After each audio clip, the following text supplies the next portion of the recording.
the CC lockdown. It was very intelligent with the Matilda pickup as well. Was always there with the guiding winds. But ladies and gentlemen, let's start the draft for game 2. Will Bigetron take it home, or will RRQ make us watch and sit for game 3?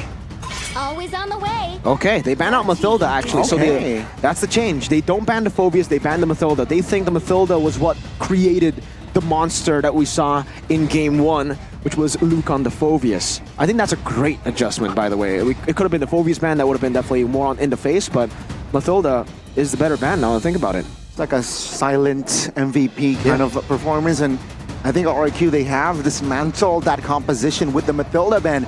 Bigetron, let's see here. What will they go for the first pick? And it seems like they take their time, so they're out of their comfort zone technically, and they are the ones who responded with the Phobius ban. Yeah, they don't want that Phobius to be picked up on red side. They don't have plans to actually pick it up without the Matilda. This changes the landscape of the game entirely. That was the big key to victory for Bigetron in game number 1, with the Phobius and the Matilda both taken out. Chip Ling Harith was the ban for RRQ. Now one of them will be left open, together with the Alpha by Bigetron Alpha. The Alpha will be open, Ling will be banned. Harith and Alpha are the 2 picks that will be left open that was not open in game 1. All right, let's see what they prioritize here. Technically, they could still go for something as risky as... Would they go Fanny first pick? Nah. Roger first pick, right? Roger, Play with good the flex. Definitely something they can work with. We saw that it was great as well for Bigetron to play that. Oh, Ruby. Oh, they go for the Ruby instead. Still flex too. They steal the hero that was on EDOC first game, and it's still a flex, right? Triple flex. Triple flex. XP roam gold. Ooh, early. RRQ? Harith.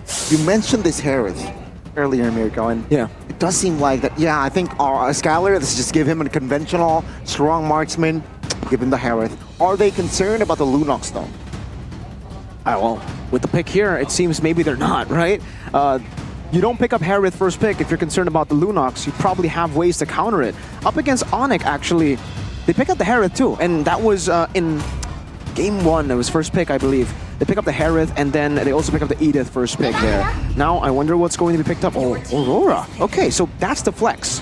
Playing mind games with Bigetron, knowing that in game 2 against BTR in leg 1, RQ1 with the Aurora roam. Yeah, that's it. The flex still coming through for both of these teams. Bigetron now, do they want to pick up the Lunox here? Do they want to go in for, I guess they do, right? Shut down Skylar in his tracks on the Harith, and then what? What's their next pick?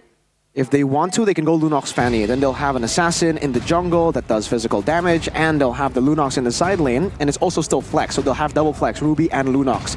Lunox has been played by Moreno together with Eman as well, so if RRQ decide to try to get that matchup win in the mid lane, Lunox could just go into gold. If RRQ decide to try to shut down the gold, go mid. Will that happen here, ladies and gentlemen? Does seems like it's going to be a different approach. Zask and Hayabusa here. So extra aggressive. RRQ, fast response. Roger. They were the ones who will have that flex potential. So they shouldn't, this shouldn't be flex anymore, right? Yeah. Roger in the jungle, Harith in the gold lane. Meanwhile, for Bigetron, the only flex that we see is either Ruby in the roaming position or Ruby in the EXP, so that's definitely something that they can work with. Meanwhile, we do have some cross-region data here. MLBB Season 14 has the highest pick and win rate for Phobius with 36 picks and a 66.7% win rate. And second with MLBH Season 14 with 21 picks and a 61.9% win rate. So yeah, Phobius eliminated. They understand the value of the Phobius. And now in the second phase, the Tigreal and the Jawhead has been taken off the board. Good stuff from BTR, getting that Jawhead out. That would certainly become a pretty tough problem for them. The Hayabusa. That's a Lolita ban. Oh, trying to kind of read that Lolita Hanabi perhaps going for BTR. With the Jawhead banned out now, Rogers that they picked up, so it's either Roam XP or I think Terizla would be a pretty solid ban right now. They really have the Ruby that can be flexed. Dyron won't really have a hero right now. If they ban Terizla, it'll kind of force him on the Arlet. It's either Arlet or Terizla, I think, the choice to be made here. They've already banned the Edith, Phobius, Hylo, so a lot of emphasis on XP. see here. Will they commit on towards the EX? It's going to be the export, so it's going to be neither. Maybe they want to trade that Terizla and Arlet, right? Terizla, Dyron, Arlet for, of course, Super Luke. Will that happen? That's assuming that RRQ don't pick up the Terizla here. True. I mean, then you pick up the Arlet, right? They need bodies, right? They need tanky members, beefy boys, of course, out of RRQ. Maybe Terizla. Yeah, Terizla or Arlet. You can utilize it still as flex if you go Arlet. Oh, they go Gatot Kacha instead. Okay. Gatot Rome, right? We don't know. I've seen it in XP too. Yeah. In some different regions as well. No way. Oh my god, it's the dreaded Bruno Diggy that they're hovering over. I had a feeling that they were going to go for cheese, but I thought the cheese would be Alpha. Or sorry, not Alpha, Atlas. Because I've seen the Atlas change now. What even crazier? Rock? Where are they? Ruby Gold? This is even crazier than the Bruno Diggy. I have no idea where the... Is Masha EXP or Rome? That's the main I question. think XP? XP Masha has to be. EXP. Ruby Gold? There is no range in this comp. But team fights are going to be up. Yeah, that's a lot of cheese, brother BTR. Wasn't the Masha a counter towards conventional marksmen? What is the idea of this Masha in their lineup?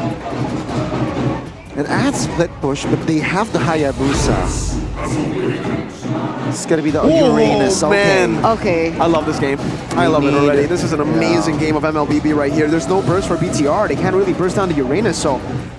Oh, that might have been the outsmart of the outsmart of the outsmart coming in from Kescue. But yeah, to answer your question, why Masha against this comp? Harith deals in burst, technically, right, in these skirmishes. If you get bursted on Masha, you get 3 free ultimates, baby. That is an instant dive into the Harith. You use them on force, you're the one that's dead. So it's kind of like they're playing with all the in-game timings and mechanics, man. Like all of the limits. We expected this matchup to be insane, but I didn't expect it to be this insane.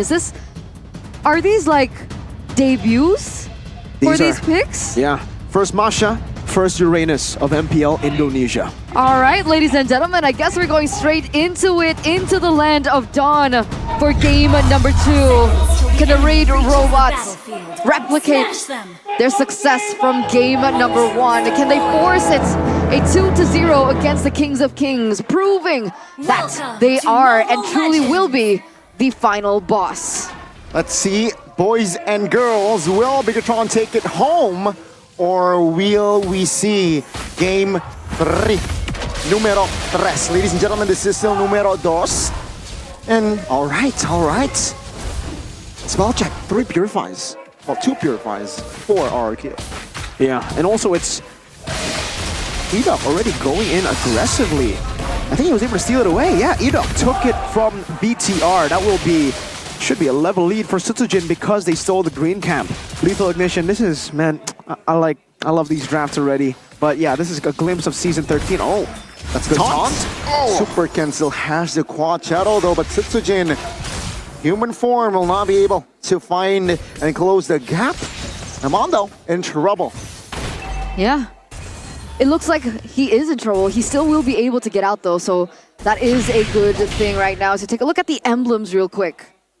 If you take a look at the emblems, the Master Assassin, despite the matchup against the Uranus, Super Luke is still very, very confident that he will have the better laning prowess, it seems, right? And for Dyron, I think this Purify is amazing. The fact that they have 2 Purifies and a Revitalize means that it's just going to be extremely tough for BTR. There is absolutely no way that they can actually deal with the Uranus if the Uranus even just goes even. You don't even need to talk about him getting a snowball. If he gets snowballed, no one can deal with the Uranus, but even if he goes even, which he is doing right now, he's actually getting ahead of Super Luke. Dyron taking a shot.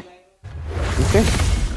So what's the solution here? Are they supposed to win it out in the early portion of the game? You don't look for a moment before Dyron gets to that late game and scales with that item?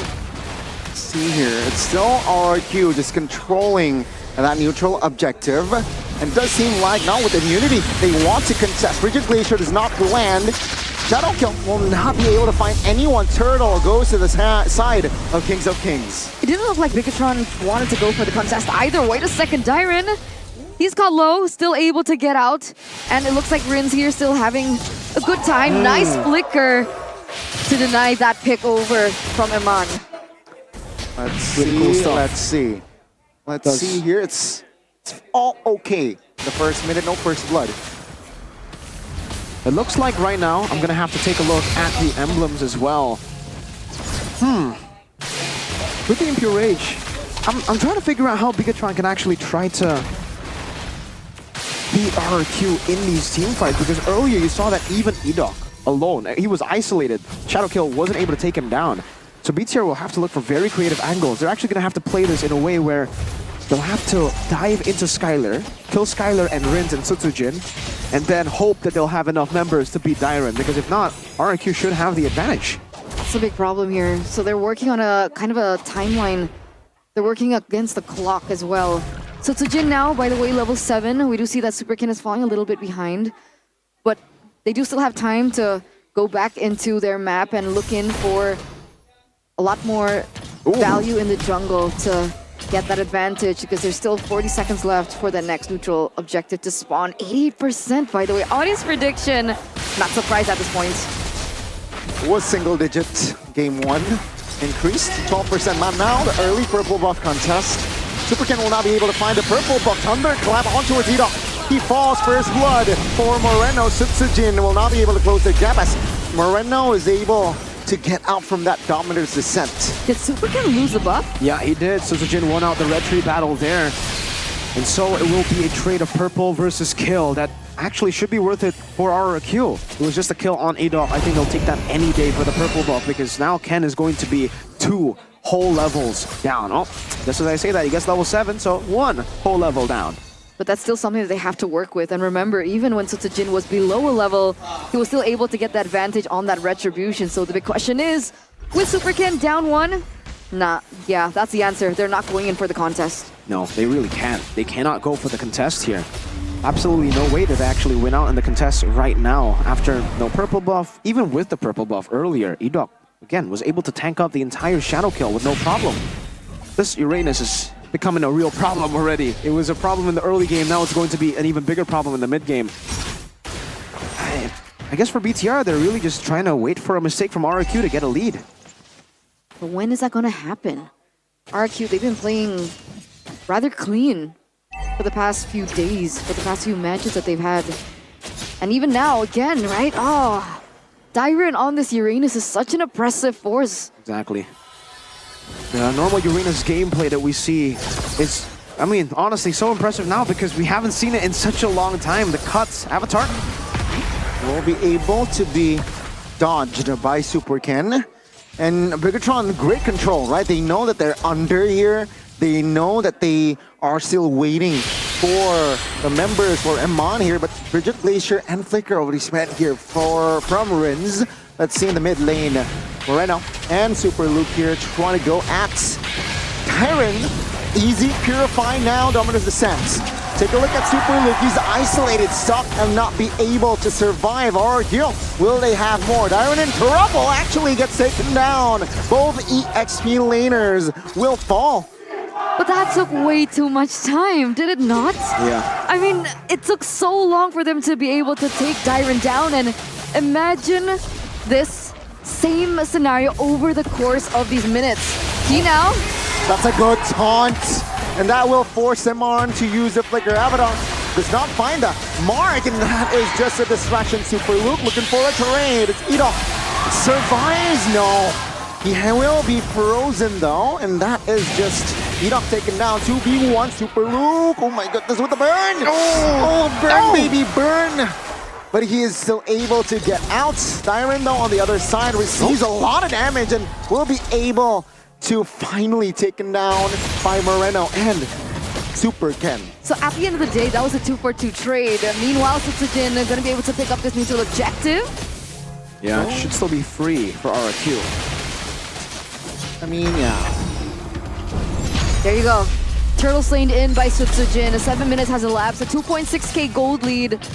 What do Bigetron need? Do they just rely on Super Ken to dish out that damage? Could he go for a different kind of set build on this Hayabusa?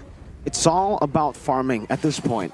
They're not thinking of fighting. And if they fight, again, it's to ignore Dairon. They need to go for Skylar, Sutsujin, and Rins. That is the only win condition for BTR. It is fight or flight.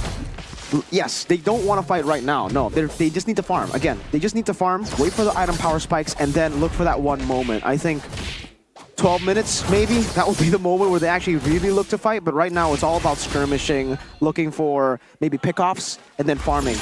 They cannot take a fight full on against RRQ. Their front to back is still a bit too strong now. Oh, Super Ken, what happened?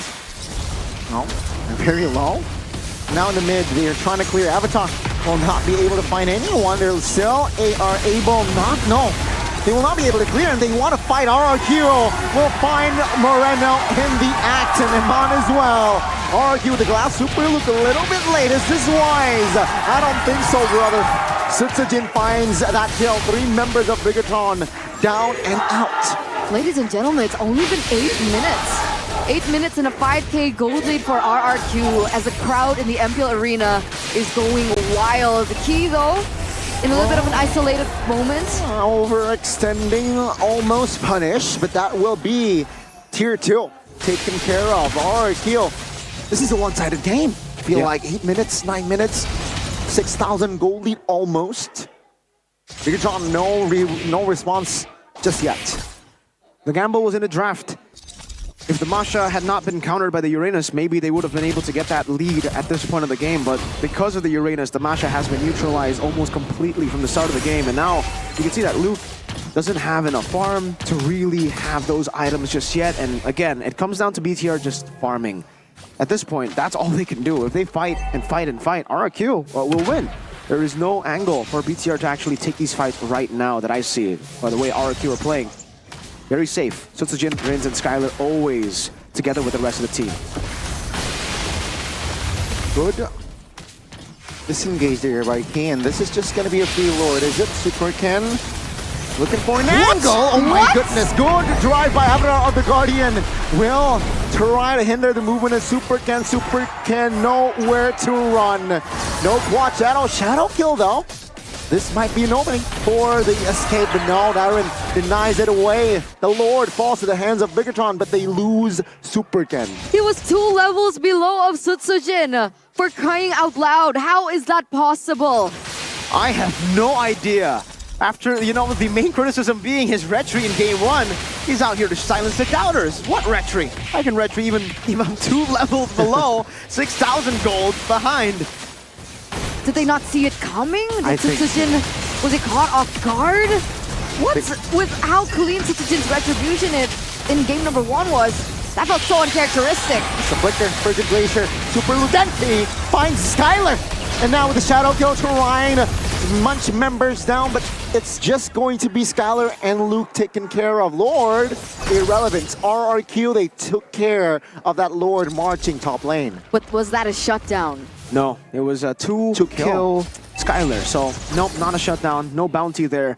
But it does buy Bigetron a whole lot of time, and that's what they need. Like I said, maybe 12-minute mark is when they are going to be comfortable to take that fight. And Mon got an amazing I'm Offended earlier on the Skylar that baited out the Purify. And that was what enabled Key to get the wild charge in the end to actually stop Skylar and take him down. So you saw the win condition there. We saw a glimpse of it at least, right? If they are able to dive and get Skylar, but they need to get more than just Skylar. They need to get Skylar, Rins, and Sutsujin.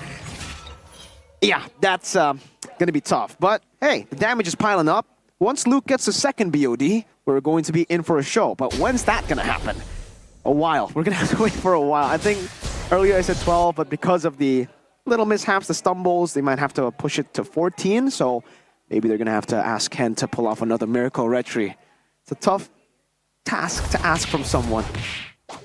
Let's see what they can do about it with the comp though, right? Because as we're entering the 12th minute of the game, these Lord dances are going to be quite imperative. With Bigetron still on the back foot, they do still have answers. Super Luke is on the Masha, we have the Hayabusa on Super Ken. Could that potentially be the angle that Bigetron need to kind of stall in the game? Wait a second though. Myron's trying to distract and bait out resources. Beat-off does not connect with the Avatar of the Guardian. Super Ken though finds the Quad Shadow Kill as well. will be able to get out of that situation, but RRQ, hey, when they're clumped up, Whoa. they're A-okay in receiving that shadow kill. Okay, I saw another opening there. I mean, Super Luke saw it. I just saw it as well, but from the bird's eye view. If RRQ isolate themselves, or if BTR are able to actually isolate some of the members from RRQ, that could also be another win condition. They could just go for these pickoffs one by one, have that man advantage, and then in the end, do what they wanted to do at the start, which is, again, Rin, Skyler, and Sutsujin dying in these fights. It's a 5,000 gold lead. It's tough, but somehow BTR are actually still able to get some good round on RRQ around the Lord. Now, it was 2 levels before. Now it's 1 level. Can he make it happen again, though? That's the question. Super Ken already in the position. Now Super Luke jumps on towards Skyler. Avatar of the Guardian trying to cover Super Ken from the flank. Skyler, he's low, but he survives, no? With the shield, Super Ken eyeing Skyler with the moves. He's just too slick with it. Amon, on the other hand, will fall alongside Super Ken. This spell disaster is a Moreno. Nowhere to go. And that is Sutsujin finding the Maniac. Another maniac, ladies and gentlemen, for Sutsujin. And at this point, we are not surprised. Bigetron took a gamble, but the gamble did not pay off. Ladies and gentlemen, the Kings of Kings will not bow down. But remember, Super Luke is up alongside King. They're going for the clear. Can they do it? The answer is no. The Kings of Kings take us to game 3. We're going to game number 3. And what's better way in our highlighted match of the day? Like you said, the Kings of Kings, they will not bow down. Not now, not today. They know what they're playing with, and they're playing with fire. Bigetron, you're gonna have to play another game. They will. I think it's a good